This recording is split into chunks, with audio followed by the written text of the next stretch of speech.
ఎప్పుడు సోషల్ మీడియాలో చాలా యాక్టివ్గా ఉంటూ అందరినీ ఆకట్టుకుంటారు సమంత అక్కినేని. ఇక ఎప్పటికప్పుడు ఈమె తన లైఫ్లో జరిగే ప్రతి ఒక్క విషయాన్ని కూడా అభిమానులందరితో పంచుకుంటూనే ఉంటారు కూడా. ఇక అలానే 48 రోజుల పాటు ఈషా క్రియ అనే 48 డేస్ యోగా ప్రోగ్రామ్ని స్టార్ట్ చేశారు శామ్.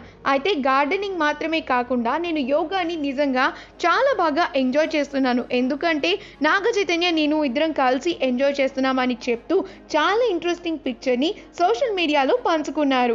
ఇక తను చేతులని మాత్రమే ఆధారం చేసుకుని బాడీ మొత్తాన్ని గాల్లో ఉంచుతూ చాలా మంచి యోగా పోస్ట్ చేస్తూ ఆ పిక్చర్ని షేర్ చేసుకున్నారు శామ్. ఈ పిక్లో చైతన్య లేరు, కానీ నేను వర్క్ చేస్తున్నా అని మెన్షన్ కూడా చేశారు. ఇక ఆ ఫోటో చాలా బాగా వైరల్ అయింది. ఈ వీడియో కనుక మీకు నచ్చినట్లయితే మీ అభిప్రాయాన్ని కమెంట్స్ ద్వారా మాకు తెలియజేయండి. మా ఛానల్ని సబ్స్క్రైబ్ చేయటం మర్చిపోకండి.